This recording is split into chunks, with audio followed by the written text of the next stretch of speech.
U.S. and Ukrainian officials say up to 130,000 Russian troops are now surrounding Ukraine's borders. Imtiaz Tyab joins me now from Kyiv with how Ukraine's military is preparing for this potential invasion. Imtiaz, you spent time with some members of Ukraine's military. This is not the same military that was present when Russia was able to annex Crimea in 2014. I presume they are a much more bolstered crew, if you will.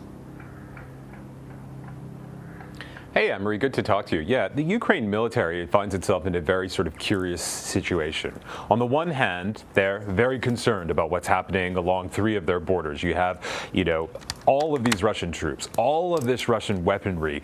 And the concern is that Vladimir Putin could invade at any time.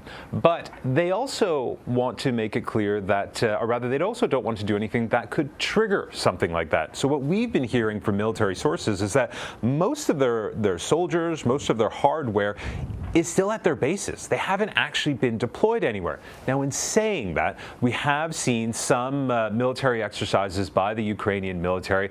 In fact, a tank unit in the southern area close to Crimea, which of course was annexed by Russian forces 8 years ago. They've been running drills, but as we've been saying, they'll need certainly more than tanks and drills to combat any kind of Russian invasion. Anne-Marie. So let's talk about Vladimir Putin. He has world leaders coming to him to try to negotiate some way to bring the temperature down, while he refuses to speak to anyone from Ukraine, to even acknowledge Ukraine sort of essentially as an independent country.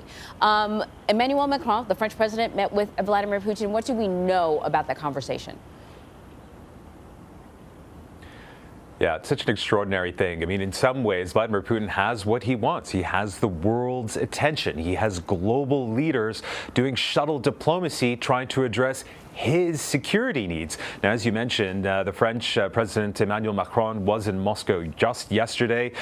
You have that extraordinary image of Vladimir Putin sitting on one end of this extremely long table and Emmanuel Macron on the other, sort of described as social distance diplomacy. But what we also know is that these two leaders had 5 hours of closed-door meetings. Now, we don't know what was said in those meetings, but things are starting to trickle out a little bit. We're hearing reports that one of the concessions, or one of the agreements perhaps, that Vladimir Putin may have made to Emmanuel Macron is that after these military exercises that are planned in Belarus. Remember, Belarus is a country to the north, which shares a border with Ukraine, which has a huge Russian military presence right now, strong ally of Moscow and the Kremlin, that this military exercise, which is planned from the 10th to the 20th, that once that exercise is over, that Russia may start moving its forces out of there. May start moving them. If that is true, and if that is a concession that Emmanuel Macron was able to get from Vladimir Putin, this would, I think, see a lot of people in global capitals around the world, and certainly across Europe and here in Kyiv, breathing a sigh of relief. It would be seen as a sign of de-escalation. Now, the Russian president hasn't said anything about that, but his deputy foreign minister has indicated that something like that could be on the cards. But for now, all we can do is wait on that one. Anne-Marie. And let's talk about Germany. Large, healthy economy that Germany has. The aid that it has provided thus far to Ukraine has really sort of paled in comparison to others, particularly the United States. So, and some of that has to do with its dependency on Russian gas and oil. So we know that President Biden met with the chancellor, the new chancellor of Germany. What came out of that conversation?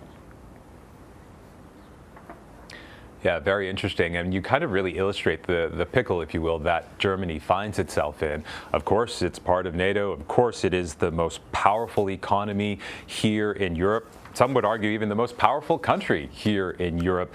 And yet it has been relatively muted in how it's been responding to Russia's essentially ramping up of military sort of hardware and soldiers on the borders of Ukraine and this threat of invasion. And it's because of what you say, this pipeline, this very expensive pipeline that would connect, it's called the Nord Stream 2, that would connect Russia to Germany. And remember, I mean, 1/3 of natural gas that would be passed through that pipeline comes from Russia to fuel Europe. Now, Olaf Scholz, the German chancellor, the new German chancellor, has taken over from Angela Merkel, met with President Biden at the White House. President Biden making it very clear that that pipeline will not happen if Russia invades the Ukraine, or rather invades Ukraine.